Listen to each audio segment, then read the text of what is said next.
Federation of veterans association के जुड़े हुए 142 पूर्व सैनिक एसोसिएशंस और उनसे जुड़े हुए लाखों पूर्व सैनिक साथियों का अभिनंदन, आभार, जिनके सहयोग से 23 जुलाई 2023 के ऊपर हमारी ऐतिहासिक महारैली का आगाज़ और सफलता बहुत ही अच्छे परिणाम के साथ में अचीव हम लोग कर पाए। हमने सोचा भी नहीं था कि हमारे पूर्व सैनिक भाई हर प्रकार से इतना बड़ा सहयोग दे करके दिल्ली के जंतर मंतर पर पहुंचेंगे, हिंदुस्तान के अलग अलग कोणों से, कि जो हमें जगह अलॉट करी गई थी उससे कहीं 25-30 गुना ज़्यादा जगह जंतर मंतर एरिया से बाहर जा कर के हमारे साथियों को कवर करना पड़ा। ज़बरदस्त धूप थी, बहुत सारी असुविधा भी हुई, लेकिन किसी ने भी उफ तक नहीं किया। ये संकेत है कि आप हर प्रकार से समर्पित होकर के फेडरेशन को मजबूत करके और हमारी मांगों को पूर्ण कराने के लिए तन मन धन से समर्पित हैं। हिंदुस्तान के तमाम स्टेट से प्रतिनिधि हमारे पहुँचे, ये बहुत एक हर्ष का विषय रहा। सबसे बड़ी बात ये रही कि जगह कम और एक्स-सर्विसमैन की उपस्थिति बहुत ज़्यादा थी। उसके बावजूद बहुत ही एक डिसिप्लिन्ड वे के अंदर आप लोगों ने इस एजिटेशन को पूरा किया, जो एक उदाहरण बना। कोशिश की गई कल के उस महारैली अभियान के दौरान कि हमारी फेडरेशन की कार्यकारिणी के नुमाइंदे कम मंच पे आए, कम माइक पे ऊपर आए, और ज़्यादा से ज़्यादा जो हिंदुस्तान के कोने कोने से आए हुए हमारे प्रतिनिधि, हमारे एसोसिएशन के प्रेसिडेंट्स और डेलीगेट्स थे, उनको मौका दिया जाए। और उन सभी ने बहुत ही अच्छी तरीके से फेडरेशन को मजबूत देने के लिए संकल्प भी लिया, आह्वान भी किया और उसके साथ ही मार्गदर्शन भी दिया। साथियों, शक्ति एक आदमी की ज़्यादा दिन नहीं चलती है, शक्ति संगठन की चलती है, और वो कल आपने करके दिखाया। मैं आप सभी को आभार व्यक्त करना चाहूँगा कि मैंने शुरू में जो गाइडलाइन दी थी वक्ताओं के लिए, उसका आपने अक्षरशः पालन किया। किसी भी वक्ता ने किसी भी अन्य संगठन का नाम लेकर के, किसी व्यक्ति का नाम लेकर के कोई किसी प्रकार की अनुचित टिप्पणी नहीं की। यही हमारा सफलता का रहस्य है। जब से फेडरेशन बना है, हमारा ये मूल मंत्र रहा है कि दूसरे संगठन फेडरेशन को छोटा या नीचा दिखाने की कोशिश करते हैं, let them do, we don't have concern about that comments. हमको कार्य करना है, हमारे लक्ष्य पे ही हमें कंसंट्रेट होकर के आगे बढ़ना है। साथियों, प्रशासन का हमें बहुत बड़ा सहयोग रहा।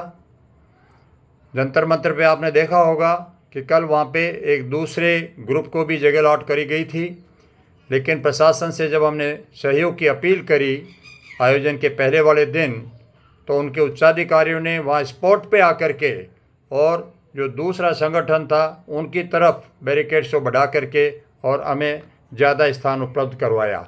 ये सिर्फ और सिर्फ इसीलिए है कि हम इतने लंबे समय से अनुशासित तरीके से हमारे आंदोलन को चला रहे हैं, इसलिए चाहे पुलिस हो चाहे प्रशासन हो, सभी हम लोग सहयोग कर रहे हैं।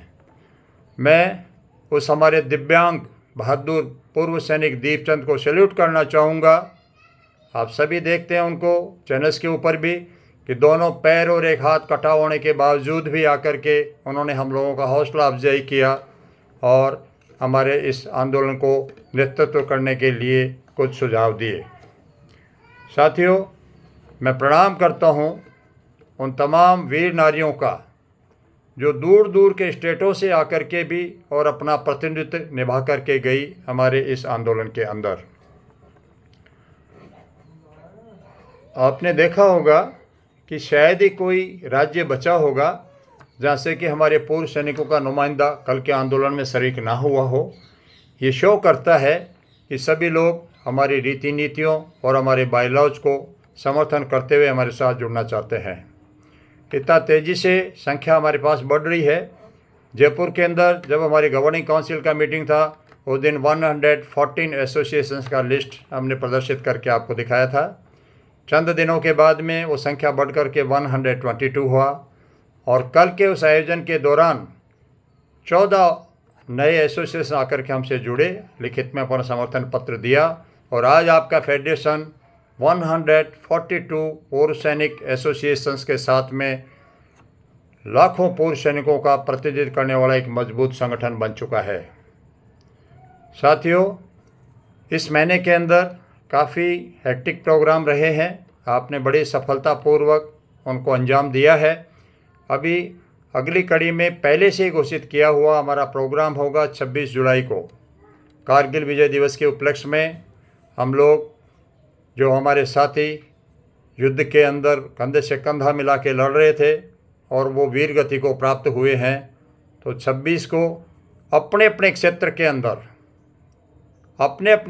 के अंदर जो भी शहीद स्मारक बने हुए हैं, जहाँ पे शहीदों की प्रतिमाएं लगी हुई हैं, वहाँ पर जो आसपास के जितने भी पूर्व सैनिक रहते हैं, वीर नारियाँ हैं, वो वहाँ पे जाएं, वहाँ श्रद्धांजलि अर्पित करें और उन शहीदों का जो ऋण है हमारे ऊपर, उसको सम्मान दे करके थोड़ा बहुत उस ऋण को कम करने का कोशिश करें। और उसी के साथ साथ जहाँ पर भी संभव हो एक कैंडल मार्च का भी आयोजन रखें थोड़ी देर के लिए। ज़रूरी नहीं मीलों सफ़र करें, लेकिन संध्या समय के अंदर जहाँ भी आपको सहूलियत मिले तो ज़रूर वहाँ पे कैंडल मार्च का आयोजन करें। और स्थानीय समाचार पत्रों के अंदर इस प्रकार का एक विज्ञप्ति भी जारी करें कि जिन शहीदों के साथ में पूर्व सैनिक युद्ध के मैदान में कंधे से कंधा मिला कर के लड़ रहे थे, आज वो उनकी समाधि स्थल पे पहुँचे हैं, उनको श्रद्धांजलि अर्पित करी है। लेकिन साथ ही साथ उनको इस बात का दुख भी है कि इन्हीं शहीदों के देने बाएं की पंक्ति में खड़े हुए जो लड़ रहे पूर्व सैनिक थे, आज उनकी मांगों के प्रति सरकार संवेदनहीन बन चुकी है और उनकी मांगों के प्रति बिल्कुल उदासीनता बरत रही है। साथियों, कैंडल मार्च और इसके साथ साथ ही 16 जुलाई को अपन ने जयपुर के अंदर ही एक हस्ताक्षर अभियान का भी आगाज़ किया था। उसकी स्पेसिमेंस आप सबको उपलब्ध करा दी गई है। आप सभी से प्रार्थना रहेगा कि 15 अगस्त तक अपने अपने क्षेत्र के अंदर रह रहे पूर्व सैनिकों से संपर्क करें और उनसे हस्ताक्षर अभियान करा करके वो सारी प्रतियां आप एक जगह पे जमा कराएं, जिससे उनको अपन सरकार के पास आगे भेज सकें। नेक्स्ट कोर्स ऑफ एक्शन, अभी आपको सबको पता है कि फेडरेशन में जो भी निर्णय लिए जाते हैं, कोई एक आदमी का निर्णय नहीं होता है। जल्दी ही हम लोग गवर्निंग काउंसिल से एक वर्चुअल मीटिंग करके बातचीत करेंगे और विचार विमर्श करके अगला चरण हमारा क्या होगा, इसके बारे में आपको समय से ही अवगत करा दिया जाएगा। और अपने अपने स्तर के ऊपर आप जो भी अच्छा कर सकते हैं ज़रूर करें। दूसरा, अभी तक जिन सांसद महोदय से अपने क्षेत्र में किसी का संपर्क नहीं हो पाया है, तो वो संपर्क करके और जो 30 मई को अपन ने ज्ञापन उनको दिए थे उसका फीडबैक लें और उनसे सहयोग की अपील करें। पुनः मैं आप सभी का आभार और धन्यवाद व्यक्त करता हूं और आशा करता हूं कि इसी प्रकार से आप एक होकर के अपने अधिकारों के लिए लड़ने के लिए सजग रहेंगे और हमेशा तत्पर रहेंगे। जय हिंद, जय भारत।